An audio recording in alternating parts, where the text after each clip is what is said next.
Under Listening Post Veteran Spotlight, we have Rob Frusolone, and I will now turn this over to Trustee Geezer. Thank you very much. As I've mentioned all year, during 2017, we're honoring veterans with a Veteran Spotlight at our village board meeting.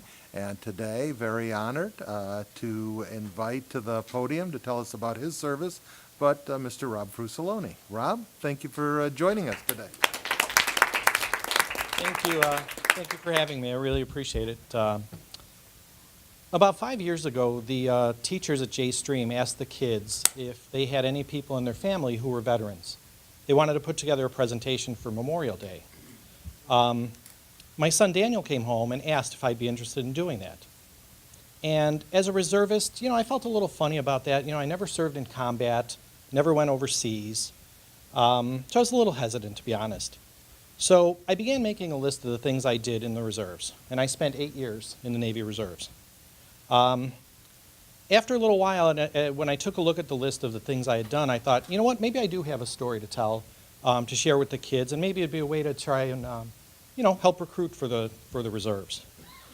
A lot of people ask me, why did I even join in the first place?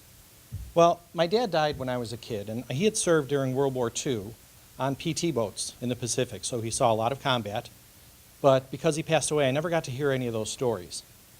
So I did some research and found kind of a famous picture of him on his PT boat, and they are pulling Japanese sailors out of the water after they sank their ship. And it's a really cool picture. So that kind of sparked my interest in military history. And it really it's something I've kept with me ever since. So after I graduated college, I thought, you know what, I want to continue that legacy of what my dad did. So I looked around, looked at several different options, and the Navy Reserve held something for me that I thought was really special. For those who are unfamiliar with the reserves are basically a way to serve part-time in the military. So reservists go through a regular boot camp, just like the regular military does. They go through what's called, in the Navy, it's called an A school, where you learn to be a sailor and learn your profession. And then after that, you serve 1 weekend a month and 2 weeks every year. And that's the commitment. As a reservist, you have to be ready at any time to be called up. You never know what's going to happen, but you are basically there to fill in and to pitch in the event of an emergency.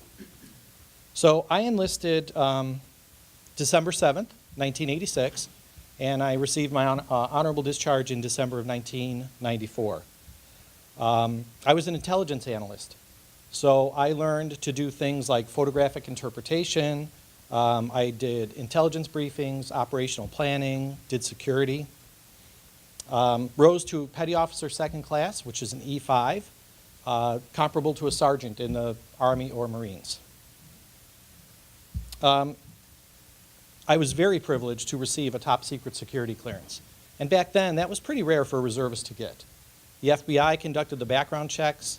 I remember getting calls from people I hadn't talked to in 10, 15 years asking me, hey, what's wrong? Everything okay? Because the FBI's calling about me. So I was very privileged for that. I did my boot camp in New Orleans, of all places. The reservists got to do their drills there as opposed to Great Lakes, where the regular Navy does. And then I did my A school up at Glenview, when there was Naval Air Station Glenview, which has now since closed. I was assigned to a unit called the Fleet Intelligence Center for the Europe and the Atlantic. Most of my active duty assignments were to Virginia. I either went to Norfolk, Virginia to work with the Fleet Operations Center, or I worked with the SEALs and the Marines at Naval Amphibious Base, Little Creek. And it was great. The training, everything I did in the Navy early on was great. And then it kind of became real for me in 1989. Back then, the Panama was in just a state of chaos. There were corrupt elections going on, just really bad stuff. And at that time, the United States still owned the Panama Canal. So our unit was tasked with plotting a hypothetical invasion of Panama. That's what we did on our drills all summer during 1989. And then in November, we were told, pack up everything you have. It's going out. And then a month later, the United States invaded Panama. So it really became real because we had known what was happening all along. And because of our security clearances, we couldn't say anything. So that was pretty intense. 1990, I happened to be on vacation. I decided that year I was going to go to the Grand Canyon. I had taken some camping equipment. I was just myself. I was going to drive to the Grand Canyon, and I was going to camp, spend a couple of weeks down there. So I called home. Remember, this is the days before cell phones and internet. I called home when I got there, when I got to Flagstaff, told my mom, all right, I'm getting ready to go. And she said, the Navy's looking for you. I'm like, what are you talking about? She said, you need to call your unit right away. So I called, and this is just when Operation Desert Shield was starting. That's right after the invasion of Kuwait by Iraq. And the Navy said, you're on alert. You need to be by a phone for the next 10 days. I'm like, oh, great. So I get to spend my entire vacation in the Grand Canyon in a hotel in Flagstaff, Arizona. So 1991 came along, Desert Storm. We found out in January that our unit was not going to be activated, so I volunteered for service. I got as far as Norfolk, Virginia, where I spent a few weeks, but that war was over so quickly, they didn't even keep us on that long. So I spent 3 or 4 weeks in Norfolk, Virginia, serving for that. I think it was 1993, they announced Naval Air Station Glenview was going to close, which is where I'd been doing my drilling. So on my weekends, that's where I would go. When Glenview closed, they said my options, I could certainly stay in, but my options would be to fly to Dallas for those weekend drills. I'd have to fly out on Friday, come home on Monday. At the time, I had a fairly new wife of 2 years. My son had just been born, and I had just started a new job. So at that time, I gave up and said, you know what, I just can't do it anymore. But have nothing but fond memories from my time. Loved all of it. Loved putting on the uniform. That's what I did as a reservist. Well,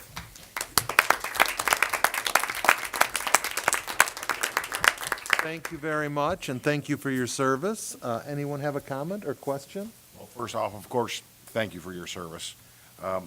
Being in the reserves, it had to be kind of interesting anytime something popped up because you were basically the immediate backup.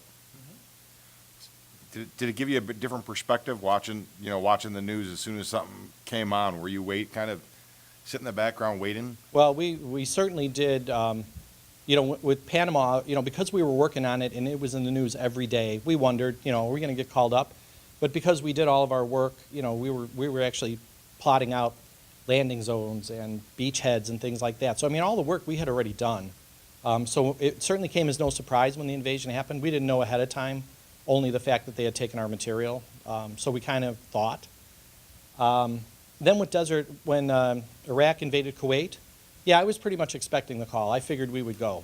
I really was very surprised when they didn't activate our unit, which is why I volunteered then. But again, it happened so quickly. We used to tell this funny story. This is in the very infancy of CNN back then. And we were getting as much real-time intelligence from CNN as we were from our own sources. It was amazing because they had reporters embedded with the troops back then. And, we could find out quicker and easier by flipping on the TV what was going on for those few weeks. It was insane. Thank you for your service. Thank you. Really appreciate it. I'm glad, because everybody thinks the reservist is more like where you're laying back, and here you actually help plan the strategy to invade Panama. So every job is important that's in the military, and I want to thank you for your service. Thank you. Yes, thank you. Oh, wait a second. Trustee Frusolone has a comment. First of all, thank you for coming. You don't know what it took to get him to come here tonight. But especially, thank you very much, because this is actually the first time that 2 of our 3 boys have heard the story. 2 of our sons are here tonight. And while they've heard the story that their dad was in the military, he was in the Navy, they haven't heard these stories. I can say that at the time that we started dating during Desert Storm, or Desert Shield, I should say, and I didn't know when he was coming home, when we could get married, that was a very interesting time. Never knew when I was going to get a phone call. And then I would ask questions, and he'd be like, I can't tell you. Like, why can't you tell me? You can tell me anything. No, I can't tell you that. It's top secret security because I've got this top security clearance. It's classified information. I said, well, when can you tell me? Probably never. And I said, well, that's not fair. I mean, you can seriously, you can tell me anything. And he goes, that's called treason. And I'm not going to jail for you or anyone else. I love you, but I will not be doing that. So it took several years for me to understand that there was certain things that he couldn't tell me. And I will say that in the last 25 years, it has come completely full circle. Yes. Because as I sit up here for the last 6 years, he has said to me, well, how did this go? What was this meeting about? And I'll say, I'm sorry, I can't tell you. You don't have the proper security clearance for that.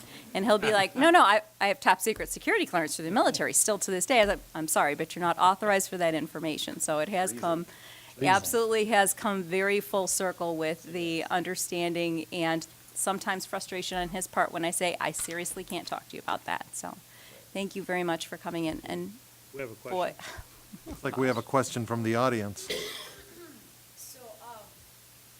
Stand up, come on. Stand up, come on. this would be my son Dominic. Hi, Dominic. With a C, not a K. So are there still things that, like, you know that you can't tell? You Sorry. had to ask that question, right? Got the newspaper guy sitting right behind you. Yes, actually, Dominic, there is still things that your dad knows about the military that he will never be able to disclose. And I remember there was what Tom Clancy movie was it we were at, and you said, oh my God, I can't Yeah. believe that they unclassified that for Yeah, that movie. The Hunt for Red October. Thank you for coming in. I know this is not fun. Thanks for having me. Thank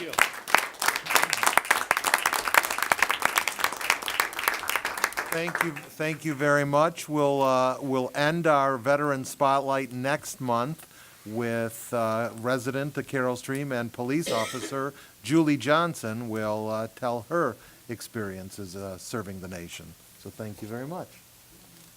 Thank you, trustee Gazer. Job well done.